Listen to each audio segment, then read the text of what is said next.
1 മക്കബായർ അധ്യായം 15. അന്തിയോക്കസുമായി സഖ്യം.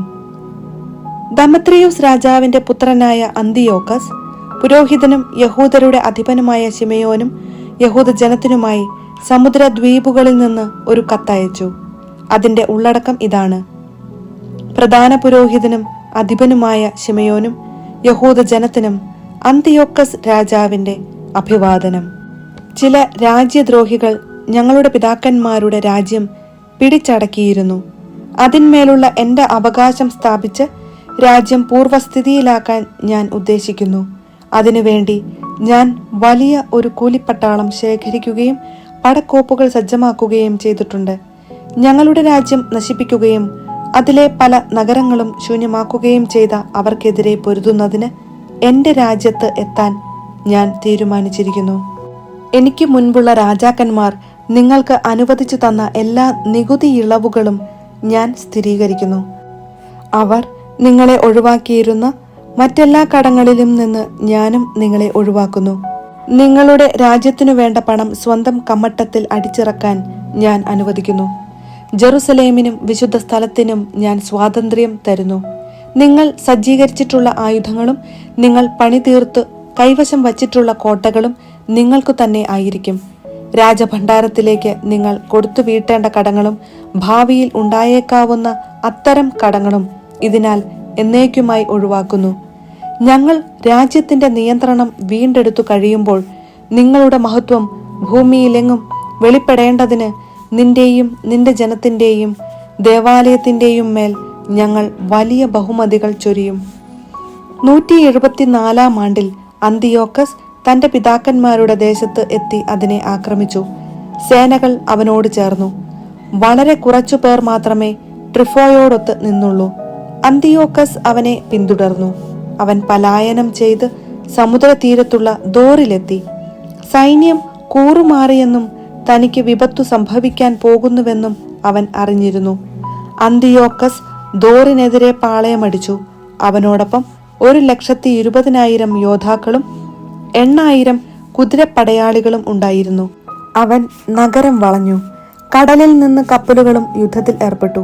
അങ്ങനെ കരയിലും കടലിലും നിന്ന് അവൻ നഗരത്തിന്റെ മേൽ സമ്മർദ്ദം ചെലുത്തി. അകത്തു കടക്കാനോ പുറത്തു പോകാനോ ആരെയും അനുവദിച്ചില്ല. ലൂസിയൂസിന്റെ കത്ത്. രാജാക്കന്മാർക്കും രാജ്യങ്ങൾക്കുമുള്ള കത്തുകളുമായി നുമേനിയൂസും സംഘവും റോമായിൽ നിന്ന് എത്തി. അതിൽ ഇങ്ങനെ എഴുതിയിരുന്നു: ടോളമി രാജാവിന് റോമാ സ്ഥാനപതിയായ ലൂസിയൂസിന്റെ അഭിവാദനം.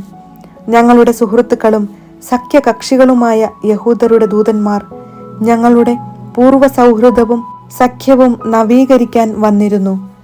പ്രധാന പുരോഹിതനായ ശിമയോനും യഹൂദ ജനവുമാണ് അവരെ അയച്ചത്. 1000 മീന തൂക്കമുള്ള ഒരു സുവർണ പരിച അവർ കൊണ്ടുവന്നു. അവരെ ഉപദ്രവിക്കുകയോ അവർക്കും അവരുടെ നഗരങ്ങൾക്കും രാജ്യത്തിനും എതിരെ യുദ്ധം ചെയ്യുകയോ അവരോട് യുദ്ധം ചെയ്യുന്നവരുമായി സഖ്യമുണ്ടാക്കുകയോ അരുതെന്ന് രാജാക്കന്മാർക്കും രാജ്യങ്ങൾക്കും എഴുതാൻ ഞങ്ങൾ തീരുമാനിച്ചിരിക്കുന്നു. അവരിൽ നിന്ന് സ്വർണപരിച സ്വീകരിക്കുക ഉചിതമെന്നും ഞങ്ങൾക്കു തോന്നി.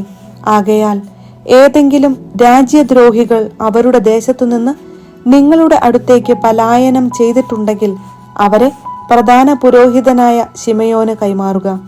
അവൻ യഹൂദ നിയമപ്രകാരം അവരെ ശിക്ഷിക്കട്ടെ.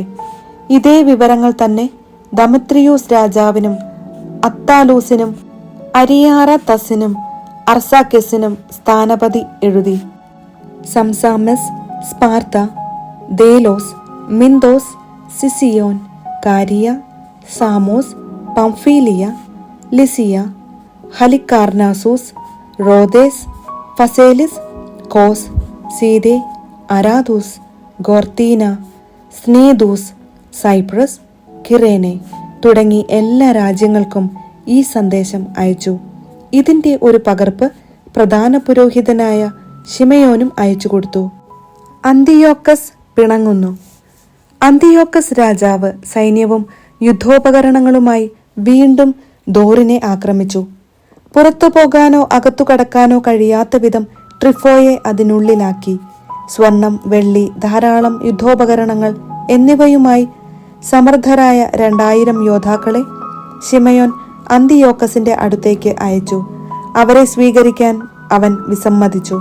ശിമയോനുമായി മുൻപുണ്ടാക്കിയിരുന്ന കരാറുകളെല്ലാം അവൻ തള്ളിക്കളയുകയും അവനുമായി പിണങ്ങുകയും ചെയ്തു.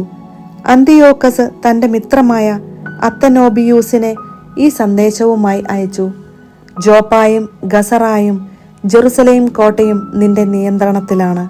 അവ എൻ്റെ രാജ്യത്തെ നഗരങ്ങളാണ്. നീ ആ പ്രദേശങ്ങൾ നശിപ്പിക്കുകയും ദേശത്തിന് വലിയ നാശങ്ങൾ വരുത്തുകയും എൻ്റെ രാജ്യത്തെ പല സ്ഥലങ്ങളും കൈയടക്കുകയും ചെയ്തു. ആകയാൽ നിങ്ങൾ പിടിച്ചടക്കിയ നഗരങ്ങൾ വിട്ടുതരുകയും യൂദയായുടെ അതിർത്തികൾക്കു പുറത്തുനിന്ന് പിടിച്ചെടുത്ത സ്ഥലങ്ങൾക്കുള്ള കപ്പം തരുകയും ചെയ്യുക. അല്ലെങ്കിൽ അവയ്ക്കു പകരം 500 താലന്ത് വെള്ളിയും നീ വരുത്തിവച്ച നഷ്ടങ്ങൾക്കു പകരമായും നഗരങ്ങൾക്കുള്ള കപ്പമായും വേറെ 500 താലന്തും കൂടി നൽകുക. അല്ലെങ്കിൽ ഞങ്ങൾ വന്ന് നിന്നെ കീഴടക്കും. രാജമിത്രമായ അത്തനോബിയൂസ് ജെറുസലേമിൽ എത്തി. ശിമയോന്റെ പ്രതാപവും ഭക്ഷണമേശയ്ക്കരികെ തട്ടുതട്ടായി അടുക്കി വച്ചിരുന്ന സ്വർണവെള്ളി പാത്രങ്ങളും അവന്റെ സമ്പൽ സമൃദ്ധിയും കണ്ട് അവൻ വിസ്മയഭരിതനായി. അവൻ രാജസന്ദേശം ശിമയോനെ അറിയിച്ചു. ശിമയോൻ ഇങ്ങനെ മറുപടി നൽകി: ശത്രുക്കൾ ഒരു കാലത്ത് അന്യായമായി പിടിച്ചെടുത്ത ഞങ്ങളുടെ പിതൃസ്വത്തല്ലാതെ അന്യദേശമോ വസ്തുവകകളോ ഞങ്ങൾ കൈവശപ്പെടുത്തിയിട്ടില്ല. ഇപ്പോൾ ഞങ്ങൾക്ക് അവസരം ലഭിച്ചിരിക്കെ പിതാക്കന്മാരുടെ അവകാശം ഞങ്ങൾ മുറുകെ പിടിക്കുകയാണ്. നിങ്ങൾ ആവശ്യപ്പെടുന്ന ജോപ്പായും ഗസറായും ഞങ്ങളുടെ ജനത്തിനും ദേശത്തിനും വലിയ നാശങ്ങൾ വരുത്തിയിട്ടുണ്ട്. അവയ്ക്ക് 100 താലന്ത് ഞങ്ങൾ തന്നുകൊള്ളാം. അത്തനോബിയൂസ് ഒന്നും മറുപടി പറഞ്ഞില്ല. അവൻ ക്രോധത്തോടെ മടങ്ങി രാജസന്നിധിയിലെത്തി ഈ സന്ദേശവും ശിമയോന്റെ പ്രതാപവും താൻ കണ്ട എല്ലാ കാര്യങ്ങളും രാജാവിനെ അറിയിച്ചു. രാജാവ് അത്യധികം കുപിതനായി. ട്രിഫോ ഒരു കപ്പലിൽ കയറി ഓർത്തോസിയായിലേക്ക് രക്ഷപ്പെട്ടു. രാജാവ് സെന്തബേയൂസിനെ തീരപ്രദേശങ്ങളുടെ സൈന്യാധിപനാക്കുകയും അവന് ഭടന്മാരെയും കുതിരപ്പടയാളികളെയും നൽകുകയും ചെയ്തു. യൂദയായ്ക്കെതിരെ പാളയമടിക്കാനും കെദ്രോൻ പുനരുദ്ധരിച്ച് കവാടങ്ങൾ സുശക്തമാക്കാനും ജനത്തിനെതിരെ യുദ്ധം ചെയ്യാനും രാജാവ് അവന് കൽപ്പന നൽകി. രാജാവ് ട്രിഫോയെ അനുധാവനം ചെയ്തു. സെന്തബേയൂസ് യാമ്നിയായിലെത്തി ജനത്തെ പ്രകോപിപ്പിക്കാനും യൂദയ കയ്യേറി ആളുകളെ തടവുകാരായി പിടിച്ചു കൊല്ലാനും തുടങ്ങി. രാജകൽപ്പനയനുസരിച്ച് കെദ്രോൻ പുതുക്കി പണിയുകയും അവിടെ യൂദയായിലെ രാജവീഥികൾ കാക്കുന്നതിന് കുതിരപ്പടയാളികളെയും ഭടന്മാരെയും നിർത്തുകയും ചെയ്തു.